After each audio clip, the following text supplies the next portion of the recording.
Hi, everybody. It's Marjorie Waldo with Culture Under Fire, making a case for the arts. Today, we're going to be talking about how your state can thrive. And of course, we're going to focus on the arts in terms of defining that because we believe you should invest in the arts. And we're going to look at how creative talent helps to shape a very cool part of our South Florida community and South Florida's future. Economic development leaders often look to artists to spark innovations in their communities because it feeds not just the artist who's being paid to perform or the venue that's presenting the artist, but it feeds neighborhoods and revitalizes and supports all of the small businesses in that neighborhood.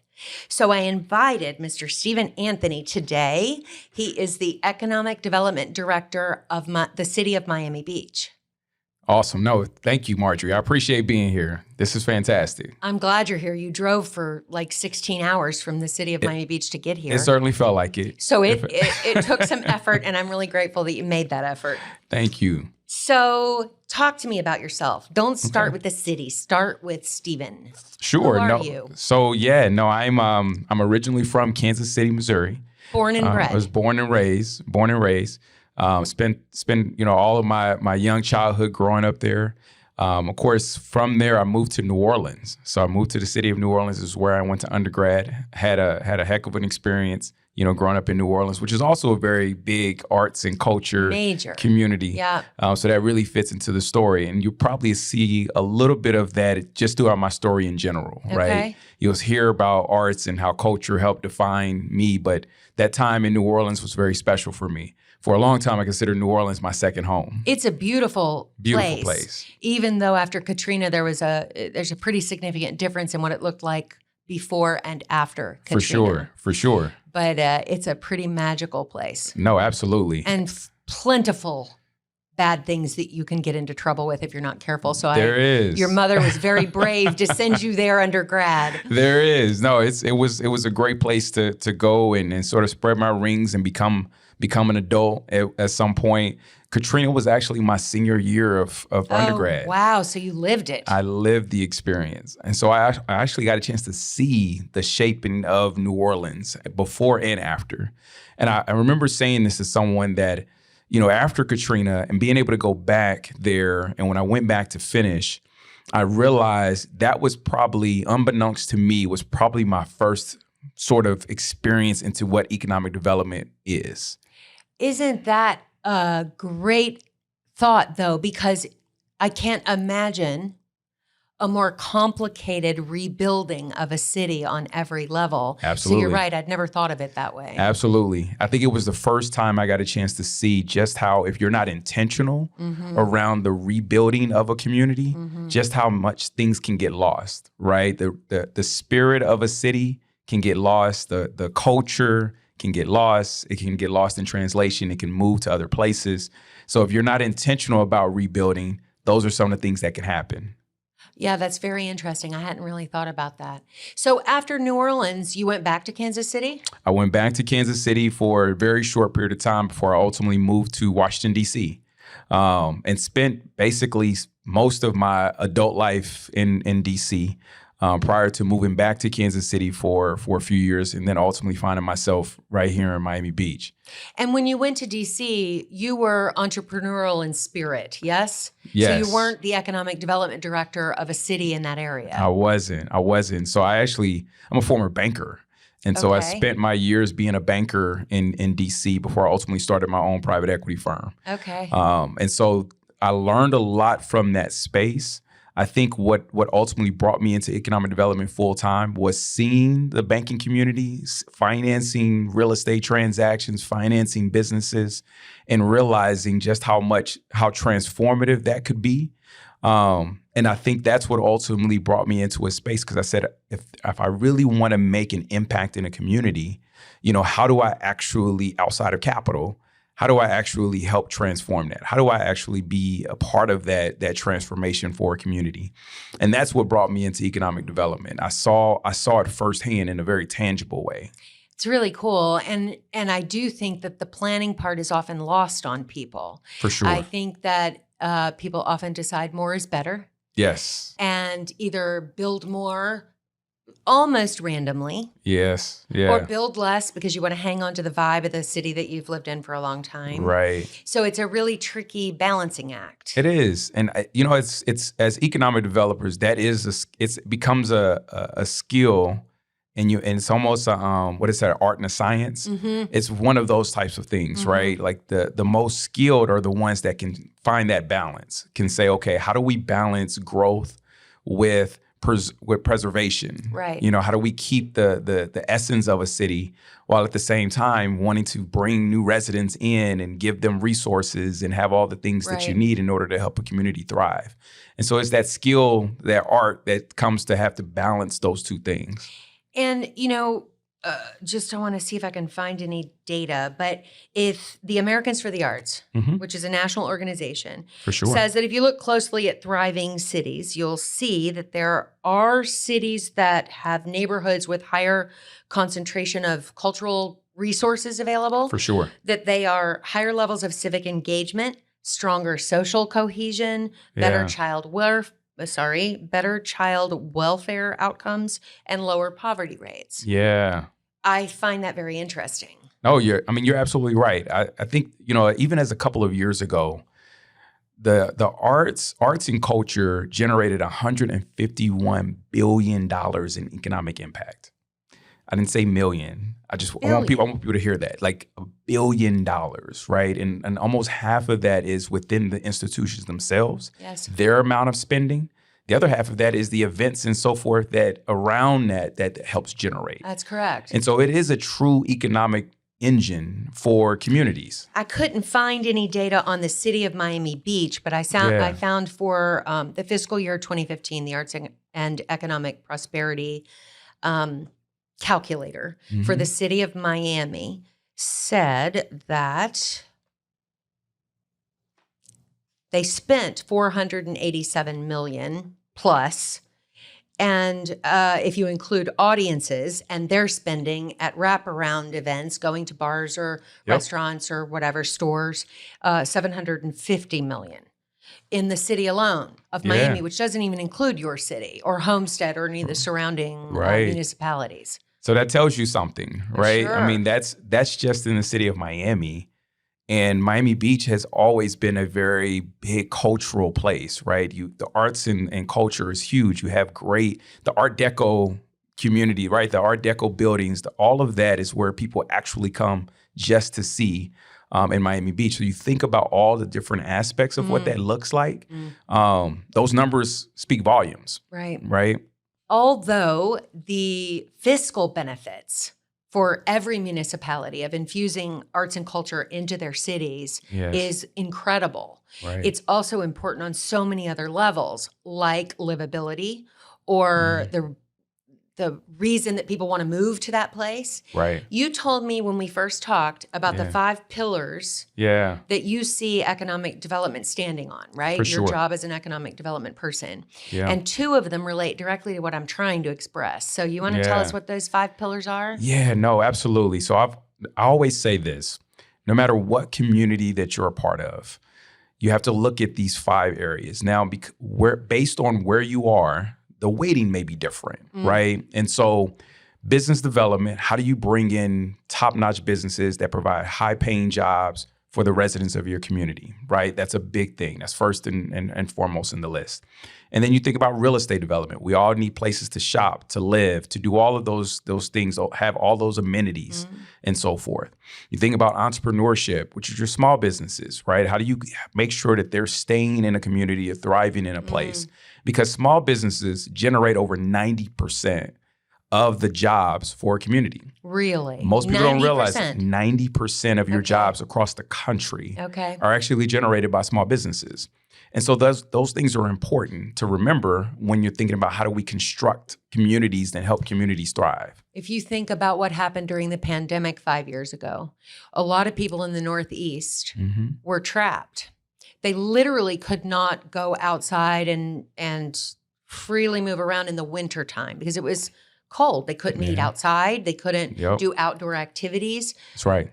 It drove a portion of those residents from the Northeast to South Florida. That's right. Because even in a pandemic, cities made accommodations for restaurants to increase the outdoor seating capacity and provide opportunities for people to kind of live a little bit. Right. Instead of just being stuck in your house. Yeah. And I think that when you're talking about building something in your town that draws large businesses, part of the selling of that, and if you talk to the business, I'm trying to think of the Palm Beach County Business Development offices. I spoke to their CEO. Right. And a big part of how she sells large businesses Yeah. is how the culture and art scene is in that community. People are drawn to that. Yeah. No, it is a huge thing, right? And I think, so I even say for someone like me, coming from what many would consider a disadvantaged background, okay, right? I'm an African American male. Grew up in a community where there weren't a plethora of resources that were available to me. Right.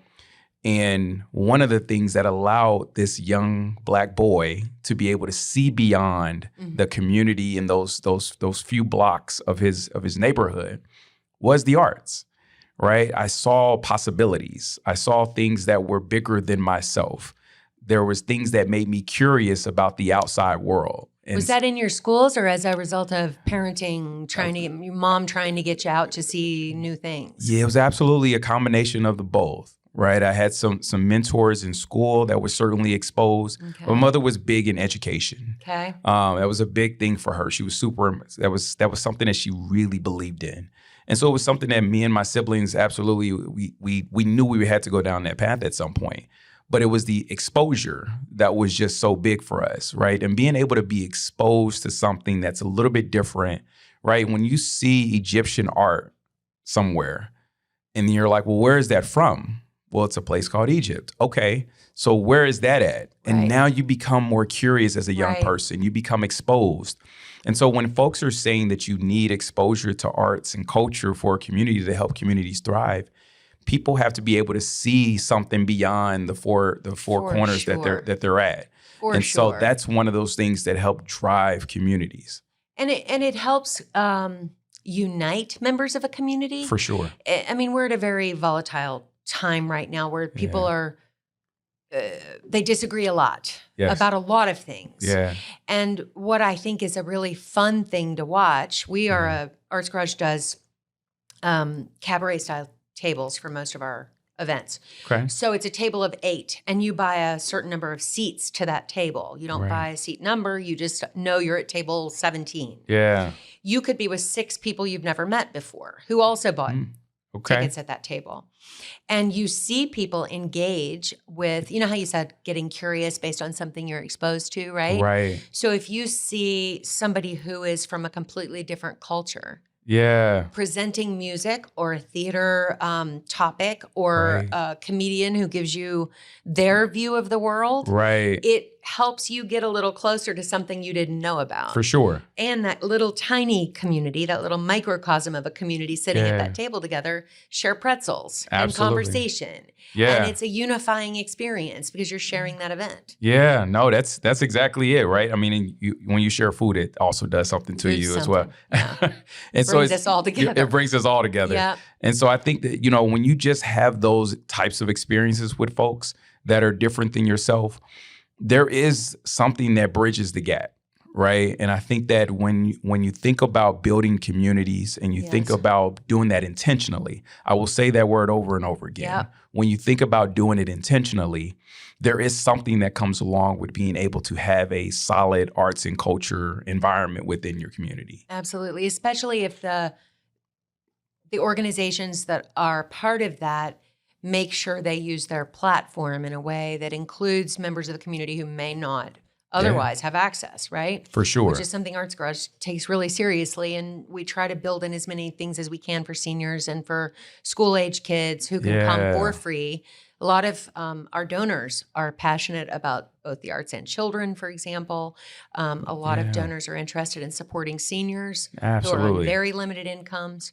So talk about, if you will, talk about the difference between what kind of work you did in Kansas City versus the city of Miami Beach. Yeah. And while they're very different communities, I Yes. suspect a lot of the work is parallel. Yeah, no, so it is.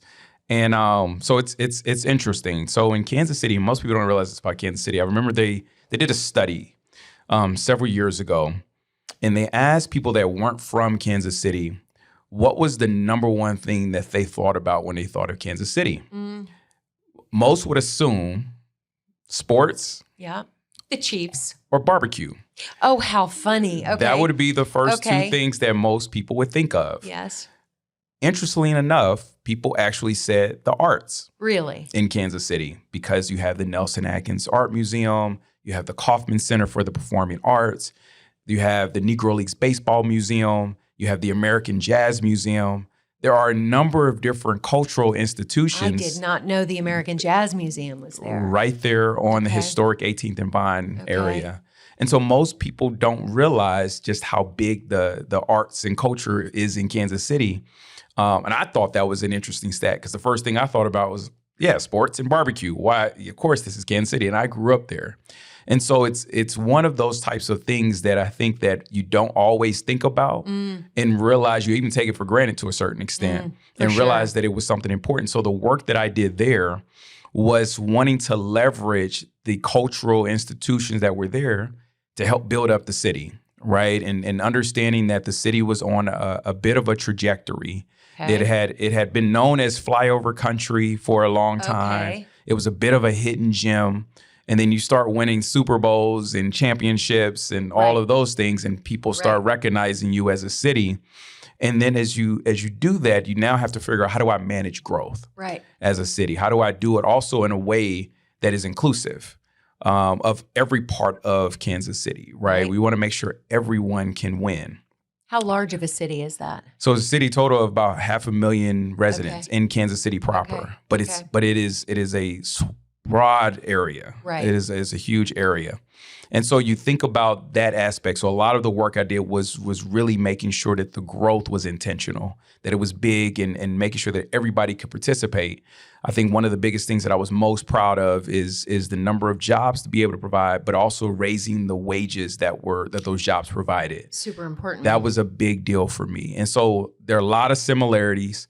I think when the Miami Beach opportunity presented itself, I had an opportunity to become someone who was the number 2 at the organization in Kansas City, and then had an opportunity to move into the number 1 spot in terms of economic development here in a city that has a rich heritage, that is very well known, that gives a bigger platform to the type of work that I'm really passionate about. And it was almost a no-brainer in that way. And also, too, I ended up coming here to visit during the cold winter of Kansas City. Hard to beat the palm trees and the sunshine. It absolutely is. So that was a hard sell. Yeah.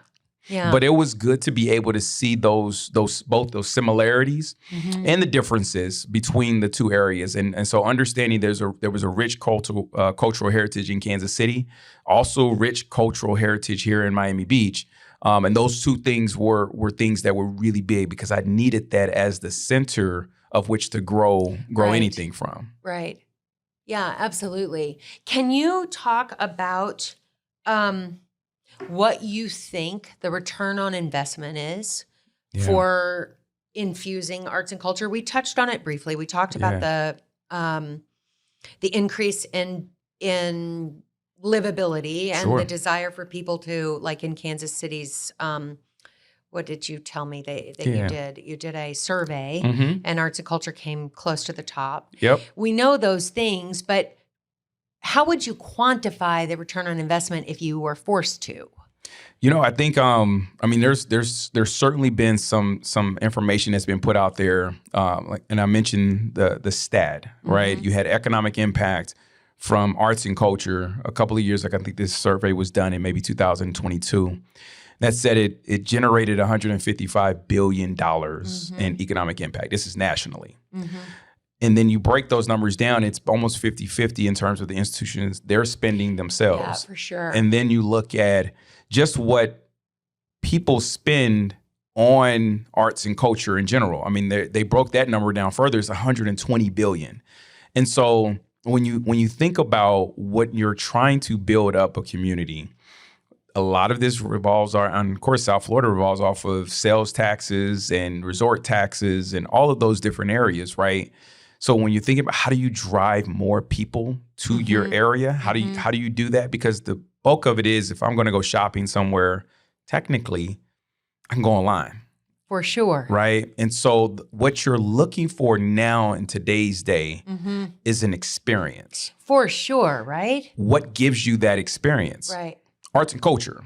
Right. That gives you, hands down. It is an experiential type of experience. Those are the things that people are looking for today. The traditional shopping, I'm going out to the mall or I'm going out to here, it's not the same, right? You want to make sure that you have an experience. And so people want to be able to go see a show and then go to dinner. And even at dinner, and do I hear jazz music playing in the background or a live jazz band that's playing? You know, those are the types of experiences that people are looking for today. Super important. And for sure. So I think for us, it was important to share with our greater community how much a part arts and culture plays in the development of a city that draws people to live there and grow in positive ways that supports everybody. Yeah. You know, that is one of the things I learned as an entrepreneur. And as a business owner, the first thing you realize is when cuts have to get made, you tend to go look at things that are considered fluffy, right? Things that are considered, oh, it feels good. Right. Because when you have to make hard cuts, that's the first thing you start thinking. So you start slashing your marketing dollars. Right. You start slashing, certain areas that you feel they're not necessary. They're just nice to haves. Right. And so a lot of it, what I realized though, is that even when we think about certainly cuts and how to preserve dollars and how to reallocate dollars in an efficient way, is how do we tell the story? Right? How do we tell the story in a way that a numbers guy like me, right, can say, you know what, that makes financial sense. Yeah. Right? It's not just a feel good thing. That's right. It is, oh, wait, that actually makes financial sense to actually make sure that we maintain these things. I always say that, well, not always, but often say to people that the reason Arts Garage is important in Delray Beach and the surrounding community, and we serve a lot of people. We have many patrons who live in the Northeast and are snowbirds and determine when they're coming to Florida for season based on our performance calendar. We have a guy in North Carolina who comes for a specific performer that's on our stage. Oh, wow. Flies in to see a show and spend the weekend. Okay. So plus we serve people all the way down to Miami, and north past Jupiter and West Palm. But I always tell them it's not just about coming for a date night or by yourself to come and sit and experience some incredible live music, because you can't beat live quality music. You cannot beat it. It is incredible. But it's not just about that. Right. It's about so much more. Yeah. And we have city revenues. Yeah. Because our city has been a huge reason why we've been able to grow over the last 9 years anyway into sort of a little powerhouse. We're small but mighty, Yeah, that's what I say about my department. Yeah, it's pretty cool to see the impact you can make with a tiny little 10,000 square foot spot and a couple of $1 million. Absolutely. You can go a long way for your community on that. So we've started a family series where we invite underserved kids from local elementary schools. I'm talking about schools with free and reduced lunch rates of 85 to 99%. So that what they eat at home is often all they eat. Right. So there's no discretionary money in their family's pocketbook for paying for a show at Arts Garage, right? So we do a family series for those students, and we're busing in 600 kids tomorrow from 3 different schools to see Steve Trash the Science Guy. Wow. We'll do that 3 more times. Or our Artist in Residence series, both supported and funded through the Cultural Council for Palm Beach, that will serve seniors who might not, because of their, what's it called? It's not limited income, it's fixed income, right? Sure. That they can't always splurge on a show. Absolutely. So it's a super important thing to make everybody want to be in the spot that you're Yeah. building, which is what you talk about when you talk about Yeah.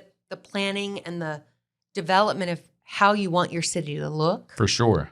how you want it to feel. Does it give you Yeah. that feeling Yeah. that people want, that experience that people want? Absolutely. I think it really matters. It does. It does. 100%. I mean, you think about, I mean, you just named some of the more vulnerable populations in a community, right? Young people and our elderly. And so how do you make sure that they're feeling included? Right. That's certainly one of the most important ways to make sure that those folks feel included as you continue to grow, develop, That's right. build out, and become, the city that you want to be.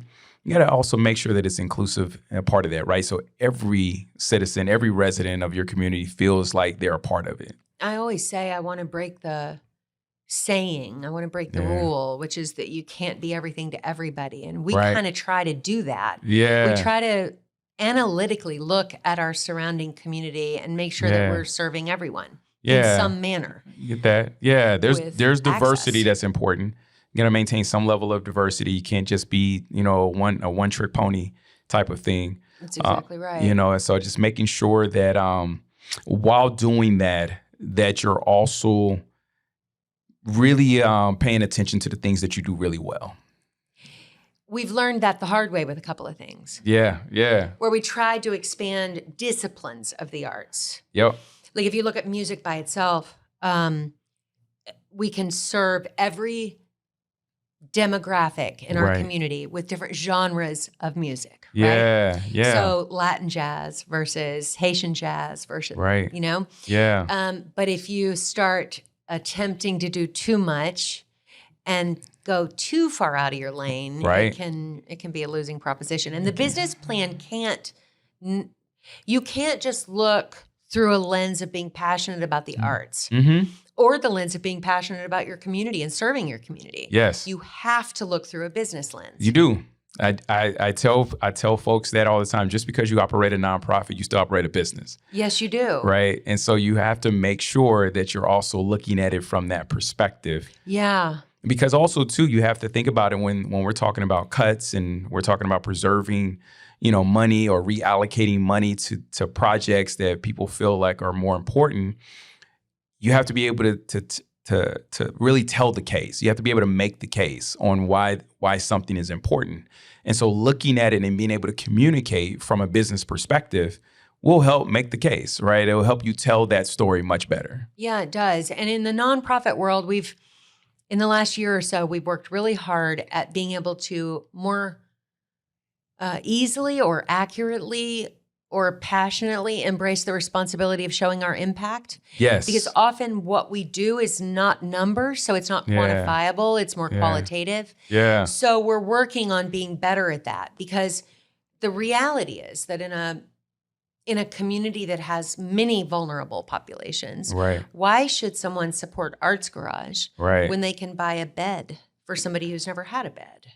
Or provide food in a food desert, right? Right. So arts and culture organizations have to be really good at telling their story and making sure that people see it's really not just about a fun Friday night. Yeah. That it's really much deeper than that. Yeah. So we've gotten a lot better at taking professional photography, videography. Yeah. You look at 300 kids in a room jumping out of their chairs while they watch a performance meant for their age group, kindergarten through fifth grade. First of all, you're nuts if you let 300 of them in your space at the same time. Yeah. Just a fair warning for anyone listening. Right. But once you do and get them all seated with their chaperones, it's unbelievable to watch. No, absolutely. How they explode from their seats. I can imagine. So we're trying to get better at telling that part of our story. For sure. No, that's, and that's, when you think of, being everything to everyone, is one thing, but I do think that we can walk and chew gum at the same time. Agreed. Right? Like we can certainly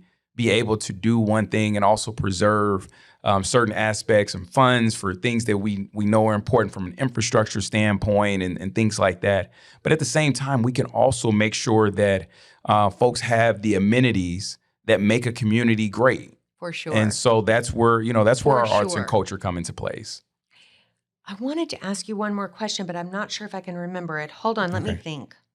I just want to tell you that there is an open mic meant just for spoken word at Arts Garage. Oh, wow. So you'll have to come and do a piece. Haven't picked up a mic in a long time. Now you have. Today you have. So you've prepped for it.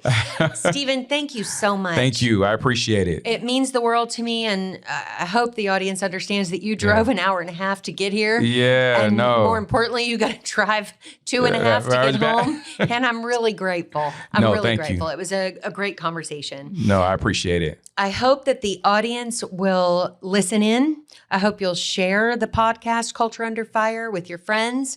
Leave a review, if you will, on your favorite platform. We're available on almost any platform. And if you have a topic or a guest suggestion, you can email us at info@artsgarage.org. And I will thank you one last time. Thank you. And then I'll see everybody at the next episode. All right.